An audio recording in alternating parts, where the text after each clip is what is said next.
वाले हैं। बहुत ध्यान से आज की कथा सुनना कि एकादशी का आपसे आपसे आपके बच्चे पूछेंगे, मम्मी हम भगवान विष्णु का दर्शन करते हैं, हम राम जी का दर्शन करते हैं, हम कृष्ण भगवान का दर्शन करते हैं, हम भवानी माता का दर्शन करते हैं, हम शंकर जी का दर्शन करते हैं, हम सारे देवी देवताओं का दर्शन करते हैं, पर ये एकादशी माता तो कभी नजर ही नहीं आती।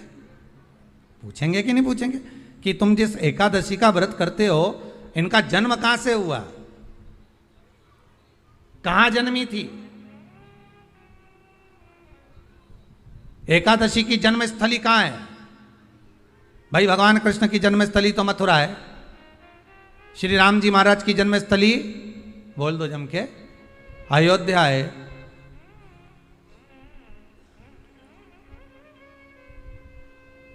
कोई आपसे पूछ ले कि एकादशी की जन्मस्थली कहां है तो आधे लोग तो बाल खुजाने में लग जाएंगे कि एकादशी आखिर पैदा कहां हुई थी, जन्म कहां लिया था, इसका जन्म हुआ कहां था, कहां जन्मी थी ये?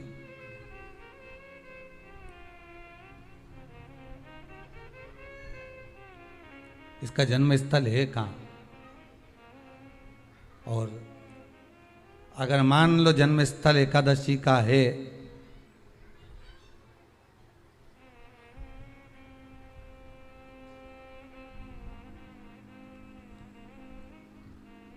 और एकादशी अगर जन्मी है, उसका जन्म हुआ है और दुनिया के लोग इतना व्रत करते हैं, उपवास करते हैं,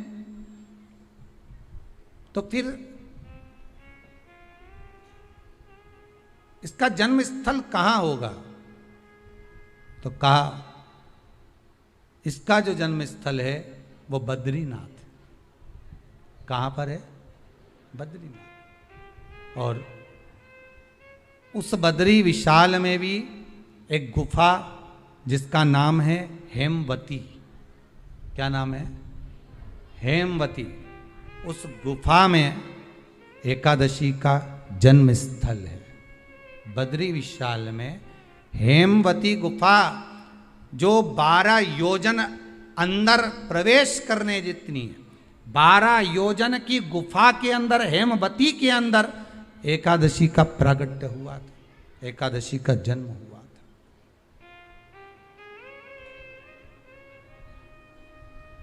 अब तो बता सकते हो ना कि कोई पूछे कि राम जी का जन्म अयोध्या में हुआ, भगवान कृष्ण का जन्म मथुरा में हुआ, और कोई पूछ ले आपका जन्म कहाँ हुआ था, अपन कह सकते ना सीहोर में हुआ हमारा। और आपसे कोई पूछे कहाँ हुए तो कहीं इंदौर में हुए, कि देवास में हुए, कि भोपाल में हुए, कि मुंबई में हुए, कि पूना में हुए, आपका तो बता दोगे। पर बच्चे आपसे पूछ ले मम्मी तू इतनी एकादशी का व्रत करती है, एकादशी का तू व्रत करती है और सबको करा देती है कि वल्लभ कुल की एकादशी करो, भले बकरी जैसे चरो पर एकादशी करो, और सबको एकादशी कराया, तो कोई पूछ ले कि एकादशी का जन्म कहाँ हुआ था, तो आप कह सकते हो कि बद्री विशाल में, हेमावती में, बद्री विशाल के हेमवती गुफा के अंदर जो 12 योजन की गुफा है, उस गुफा में एकादशी का जन्म हुआ। कब हुआ?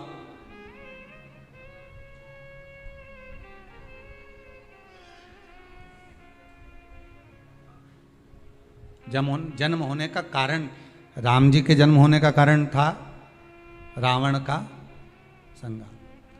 भगवान कृष्ण के जन्म होने का कारण था कंस का संहार। नरसिंह भगवान के जन्म होने का कारण, प्रकट होने का कारण था हिरण्यकशिपु का संहार। वराह भगवान के प्रकट होने का कारण था कि पृथ्वी को जल पर लाकर ठहराना, हिरण्याक्ष का संहार।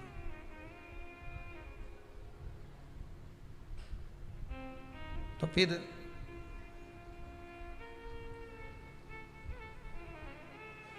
इसके जन्म का कारण क्या है?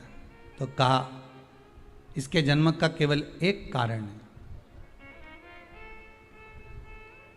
सतयुग में, अब एक और बात का बहुत ध्यान दीजिएगा महाराज, सतयुग एक बार नहीं हुआ कि तुम सोचो कि सतयुग के बाद में द्वापर, त्रेता आ गया, त्रेता के बाद द्वापर आ गया, द्वापर के बाद कलयुग। एक सतयुग नहीं है, एक त्रेता नहीं है, एक द्वापर नहीं है, ना जाने कितने कितने सतयुग निकल गए, ना जाने कितने कितने द्वापर, त्रेता, कलयुग, ना जाने कितने निकल गए।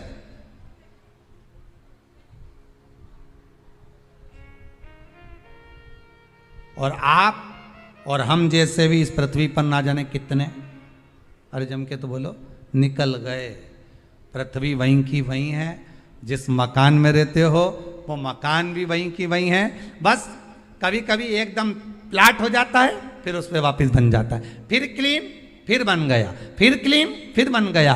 ना जाने कितने कितने कितने कितने जन्म हम ले चुके हैं, और हमारे भी आगे का जन्म कितने जन्म होते रहेंगे। जमीन वहीं की वहीं रह जाएगी और अपन चले जाए, बस वो जगह वहीं रह गई।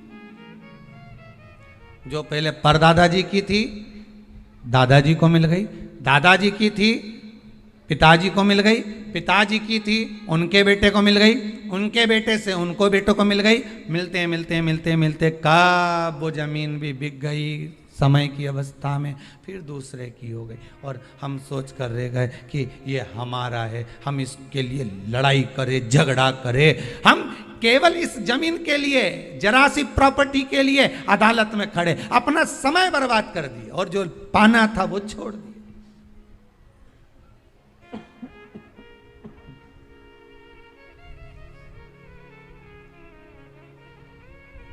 जो पाना था वो छोड़ दिया हमने।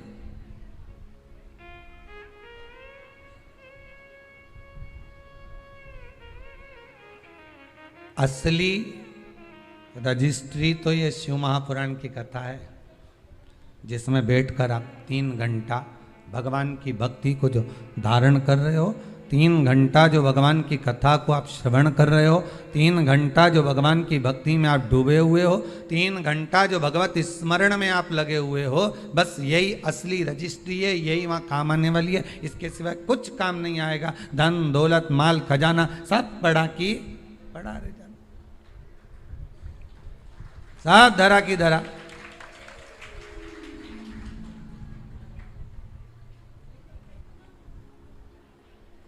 रह गया। वो एक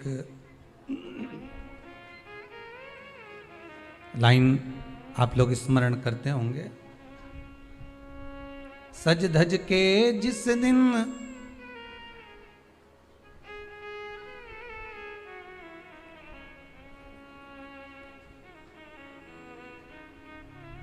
सज धज के जिस दिन मौत की शहजादी आएगी, न सोना काम आएगा न चांदी आएगा। अलमारी में धरा की धरा रह जाएगा, लॉकर में पड़ा की पड़ा रह जाएगा। लॉकर में पड़ा की पड़ा है, अलमारी में धरा की धरा है। कपड़े भी सारे घड़ी बने की बने रहे, कपड़े भी धरे की धरे रह गए और सब पड़ा रह गया। कि छोटा सा तू कितने बड़े अरमान हैं तेरे, मट्टी का तो सोने जैसे मान है तेरे। मट्टी की काया एक दिन मट्टी मिल जाएगी, न सोना